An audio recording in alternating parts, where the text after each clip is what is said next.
in English. First of all, I'd like to thank the organizers for the invitation for this talk. I'm going to talk about the full two-hour problem that I've been working for 3 years. This study is a result of these two. What do you see? Okay, this talk is based on a paper that we are almost finished to be published in installation mechanics, and also is a chapter of my PhD thesis.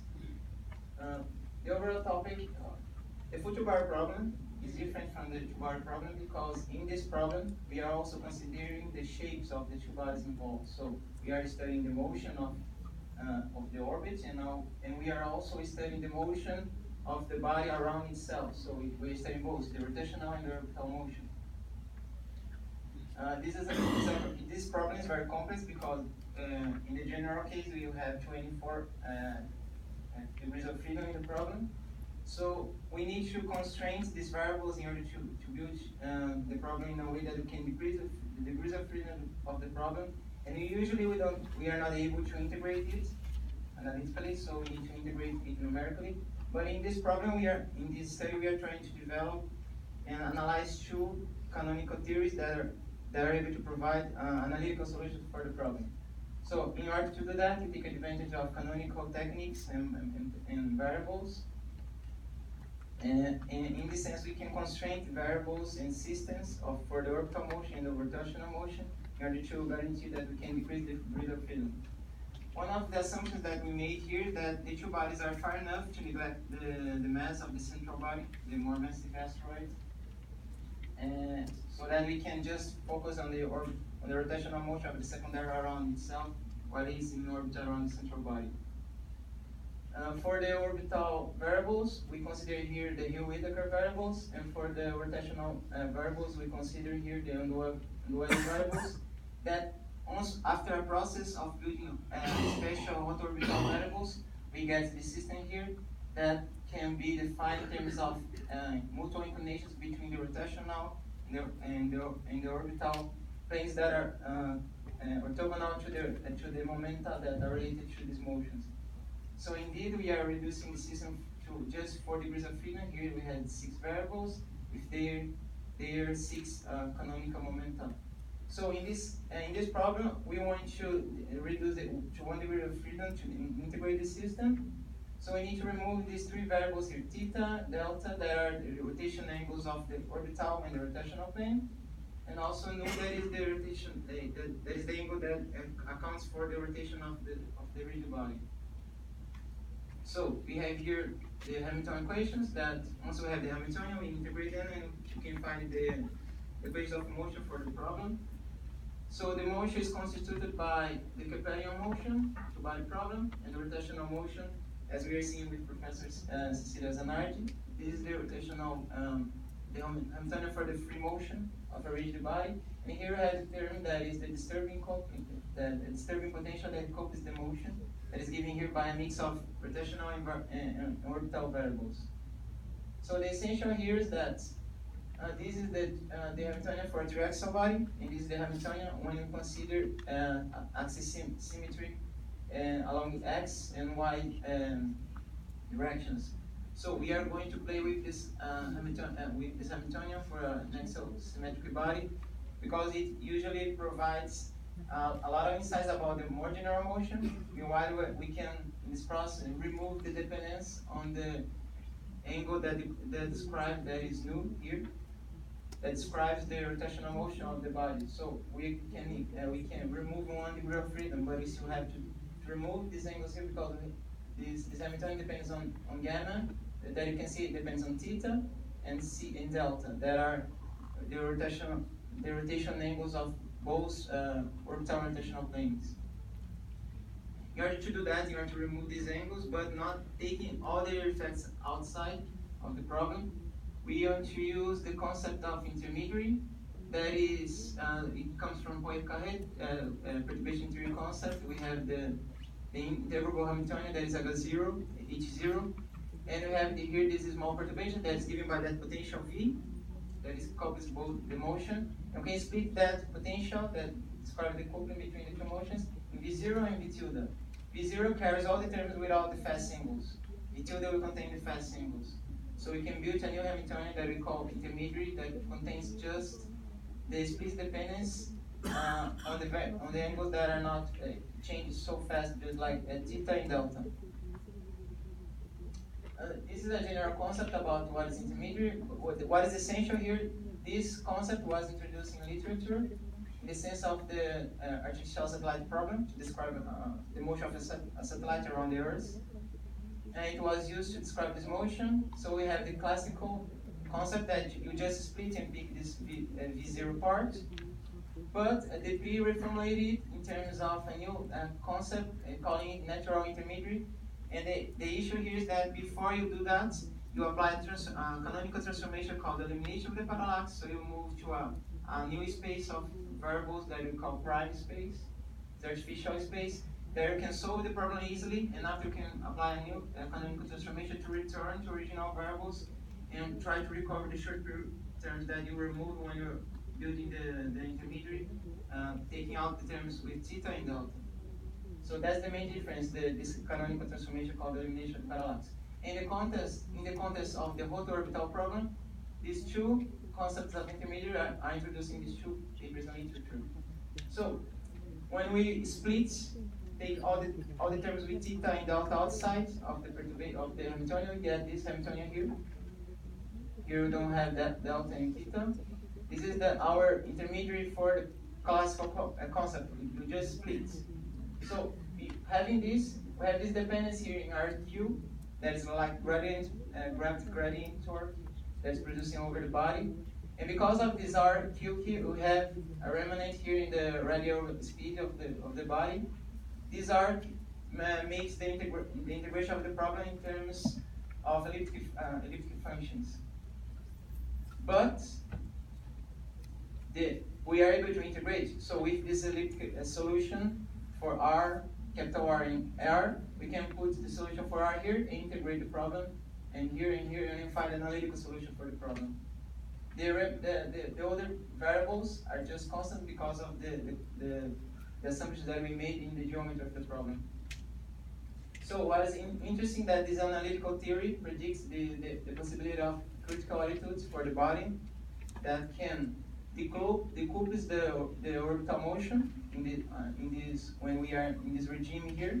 We can decouple the orbital motion theta, R, capital R and R, and we can follow with the rotational motion being deformed but still moving. The same idea can be applied for the second intermediary, but the difference here, we have RQ, now we have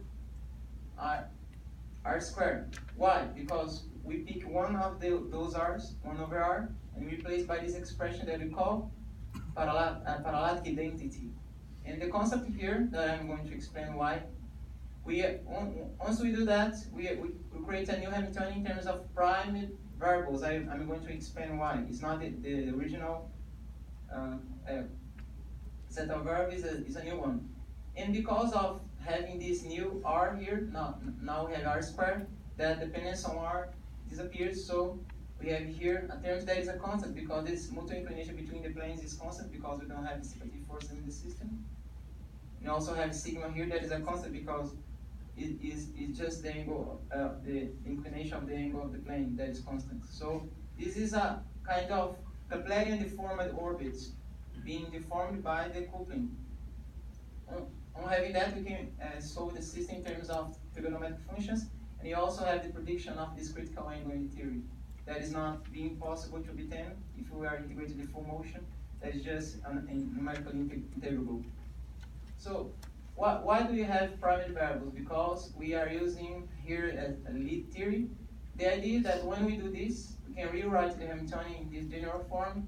So we are coming from this HM0 general form for the Hamiltonian, for the disturbing term, to 0M. And the 0M is a new space, a phase space that we're defining things. And we use this one in this equation here, and using this one we can put in this equation here to build this H tilde here that we are going to use here in this form. So The idea is that we will integrate and isolate and find a solution for the W1, that is the generating function that we are going to use to recover the short period terms. This is the general form of the Hamiltonian.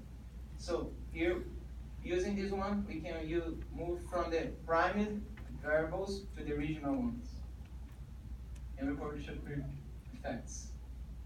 This is just a set of generic initial conditions. We are testing here for 2 asteroids split by 1,000 kilometers, around 13 kilometers in the epicenter, and with sizes of a few hundreds of kilometers. And the most important thing in the simulations here is that all the models are fitting very well with the original one that is non-integrable. The essential analysis here is for the orbital angular momentum and the rotational angular momentum, and the divergence, the order of the divergence is 10 to minus 3% for the orbital momentum, and 10 to minus 5 to the rotational momentum. So if we fix a rotation around the z-axis here, almost a spherical body, what we have here, the short period corrections in black lines following the green lines that are the original model. So the short period correction is being very efficient using that generation function that we want. Even if we move in these 3 later graphs here, we have a very oblate body, that is for this case, very oblate body. Even in this case, and change set different eccentricities for the motion, the short period corrections are pretty efficient. So what we have when we move to a very titled body, we incline it a lot. So we see that the order of the divergence is too precise, but we see that the short period corrections are not found so well. And now we will have that because of this altitude here, the effects of the different eccentricities start to cope to it and expand the divergence of the problem. And also it happens when we set more oblate bodies. The behavior is similar, but the order of the divergence and the amplitude is different. So if you tie the body and the effects of different eccentricities and shape and the flattening, we start to improve the perturbation. So the more disturbed case here that we have, for a very eccentric body, in a very eccentric orbit, very oblate body, in a very tight altitude, we have this maximum of divergence regarding the original motions, the original Hamiltonian. If we make an analysis in the critical angle, setting this is the critical altitude, we see that divergence is very small because it 10 to minus 4% of error in this scale of time. This is for the orbital motion, orbital momentum. This is for the rotational momentum.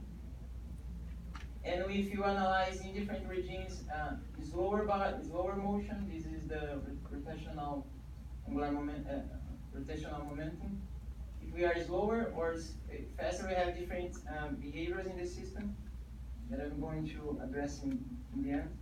So if we're too slow, the perturbation increases, so maybe we are creating too much perturbation that we are moving out from the concept of perturbation theory. There should be a small perturbation.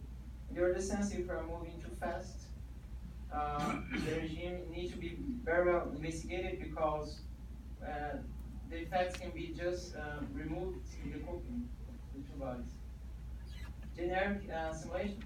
The most important selecting different distances and eccentricities for the etiography for one orbital variable. From one model to another model, there is not too much difference. The darker colors show that both models work very well when we change the eccentricity or the distance. Both are working very well. But I would like to emphasize here, for example, for when we select different attitudes, I'm going to give you a focus here. The first intermediary, classical, works better in this region that is the critical angle because the orbital motion, the coops there. So if we have these arrows here in the second intermediary with the short period corrections, it's because of probably it's likely the possibility of we need to expand to higher order terms in the generating functions W1, W2, W3. That's why they are introducing here. So it works better if you are rotating around the maximum moment of inertia that is around the z-axis in our problem. So the same idea, but now for rotational variables. So in this case, this model works better. So the first intermediate works better for rotational motion in high altitudes, and it works better. And the second model works better for rotational motion, especially regarding the shape. So the final remarks: both models stand by themselves, so they're robust. Despite of these divergences, if you look in the scale of the differences, they are very small, so they work both very well. The first model is integral in terms of elliptic functions and plays in the original value, so making it more accessible and easily to compare with the original problem. The second is integral in terms of trigonometric functions and require this preparatory Hamiltonian transformation. And it works very well in performing Shakespeare effects, even for rather eccentric systems and with a lot of flattening. And the analysis in the critical altitude region shows that errors in the expansion of the W1, we need more expansions on these terms. Can introduce some terms, and in the process of moving initial conditions to primary variables, we can introduce some errors, and after we get the result and we return to original variables, maybe we introduce some more results. Possibly that's the reason that the second intermediate doesn't play so well as the first one model. We also need to investigate with analytical and numerical studies, and also we need to consider the role of resonances around this critical inclination. That can be also introducing a fourth source of error, that versions of that problem. And the issue that about the rotation regime that I told you before, that we need to better define for both models the lower bounds for the rotational motion, the upper bounds, to better understand how the range of applicability of these theories. So these are some studies that we are doing now, and we need to analyze changing for different ratios of mass, multiple inclination of the planes, do the same study for triaxial body, include maybe the flattening of the central body that we consider to approach the secondary body to be more applicable to closed binary asteroids, and do the same studies for the London variables, and a few studies are in process. In the future, we want to apply for this instance here. Thank you.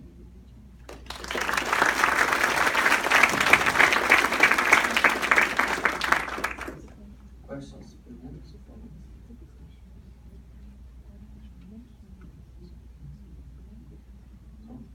Vai ser em português.